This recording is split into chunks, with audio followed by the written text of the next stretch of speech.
Okay. I'm just giving. Yeah, I was just given a note by. This could be the moment remembered as the beginning of the end of the 2-year war in Gaza. U.S. Secretary of State Marco Rubio has just handed U.S. President Trump a note saying a deal on the Middle East is near. How soon is hard to say. Despite recent peace talks, this view from southern Israel overlooking the Gaza Strip shows the night sky burning with flares and blasts Wednesday. But from all sides, there are signs of confidence that peace will come soon. Hamas says an agreement to end the war, withdraw Israeli troops, bring in aid, and exchange prisoners is settled.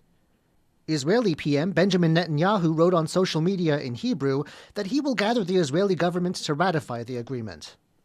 And U.S. President Trump may be headed to the Middle East soon.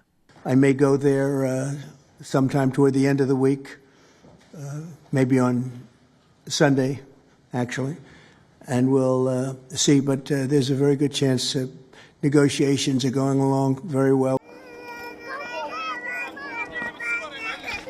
The details aren't yet clear, beyond a ceasefire, a release of Israeli hostages, and a withdrawal of Israeli troops to a line that all sides agree on.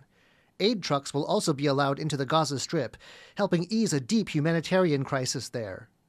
For Gaza's residents, any end to the violence and destruction of what's now just over 2 years will be welcome.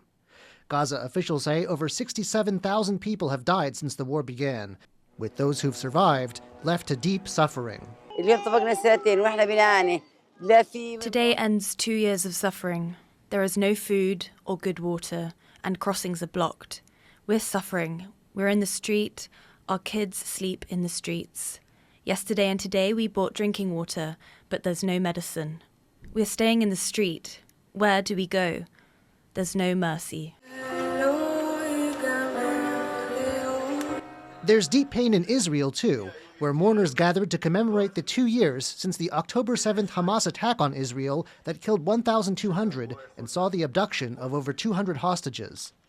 Israeli President Isaac Herzog condemned what he called growing anti-Semitism in the world, but also looked forward to the release of hostages and maybe peace.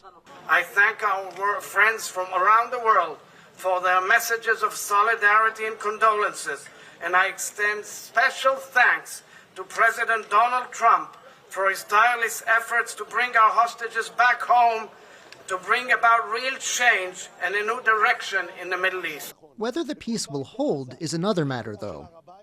Some, like Israel's far-right Minister for National Security, have insisted on the complete destruction of Hamas. He's threatened to quit the government if this doesn't happen. On Wednesday, he spoke at the Temple Mount, the most sacred site in Judaism and third most sacred site in Islam.